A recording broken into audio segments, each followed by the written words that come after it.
Hello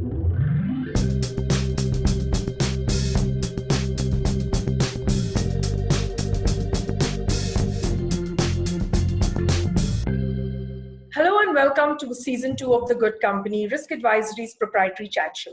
My name is Rati Acharya and I will be your host today. Today's conversation will be focused on Thrive Mantra in the new, or should I say the now normal, and its opportunities on work, workplace and workforce.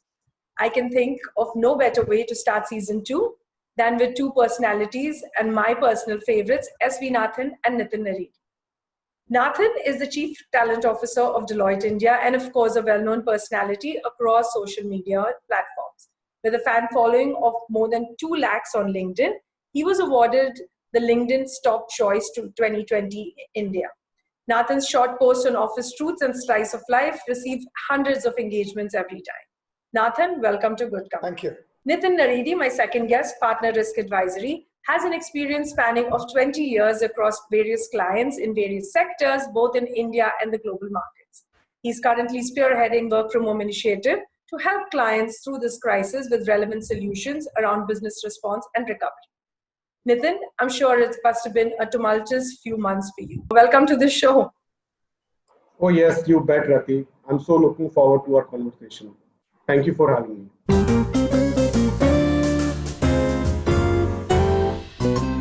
So Nathan, this pandemic has really tested even the best of us. Sure. As businesses are slowly opening up and adapting to the new normal, what does this mean to the future of workplace? I started to understand that a lot of our people have found this new thing called empowerment. Earlier, for anything and everything, they would have to go up and find out what this means if they had a doubt in their heads, and they would have to go up to the bosses and so on. Today, it's all completely networked. People are collaborating in such an easy way. You're looking at supervision. Today, almost about 80% of our people who are the millennials are unsupervised at work.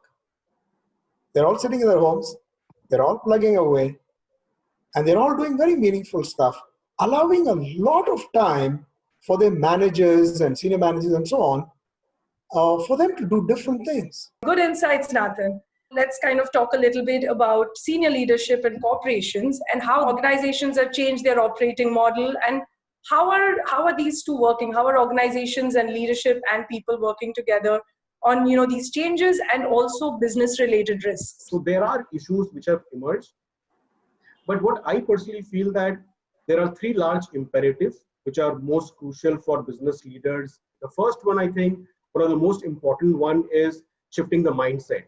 So in the past, we used to largely focus on crisis and contingency, but now the mindset is gradually changing towards more planning and reinventing. The second one, which is again very critical, is India INC and most corporates have woken up to the fact that they are certain about being uncertain.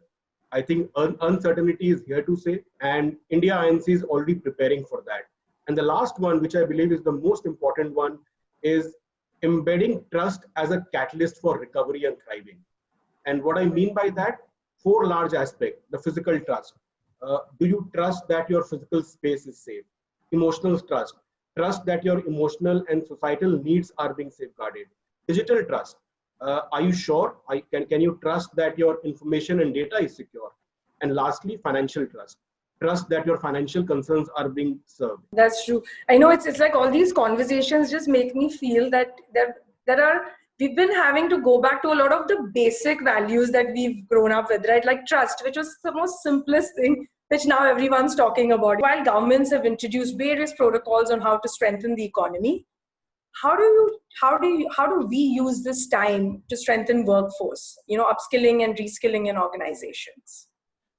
So this is easily one of the best times that we could ever have for people to start to relooking their own careers. I use a word called EQ. And EQ is as much as about emotional quotient, it's also about employability quotient. And what are the 2 reasons why anybody wants to be in an organization? We want to learn and we want to grow. Digital learning what we have not been able to do for several years, although we had all the infrastructure, has been put on an accelerator beyond compare. And all of this in just the last 4 months. Today, we still can keep people engaged.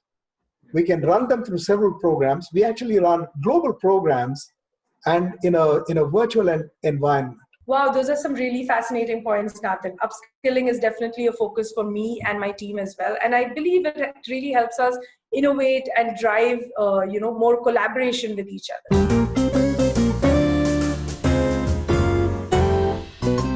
There's been like a really quick innovation. Like we are seeing so many new ways of doing, things. How is that impacting business operations? A very important thing which comes out to the fore now is the entire home infrastructure. Now, since I am not used to using my home as an office space, I may not have the best of infrastructure at my house. So what are organizations doing to kind of upgrade an employee's home infrastructure?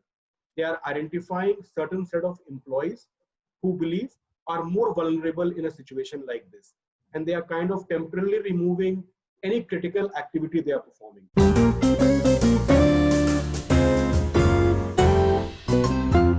One final question to both of you, right? We spoke about key opportunities in work, workplace, and workforce, and that have been triggered by COVID-19. What do you think these opportunities will look like from 5 years from now? I have just the 4 things that will change. The way that we look at mental health will change dramatically. The way we look at health, because health at this point in time has always been physical health, mental well-being, physical well-being, financial well-being, emotional well-being. I'm looking at all kinds of well-being. That's going to be a big part of what the canvas is going to be. I also foresee that you'll have a lot more of gig working that will start to happen.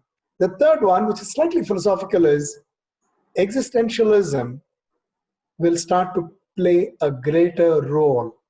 Also, what will change, the fourth one, is just the huge opportunity. Earlier, you had to be in any of these big, large metros to attract the best and the brightest.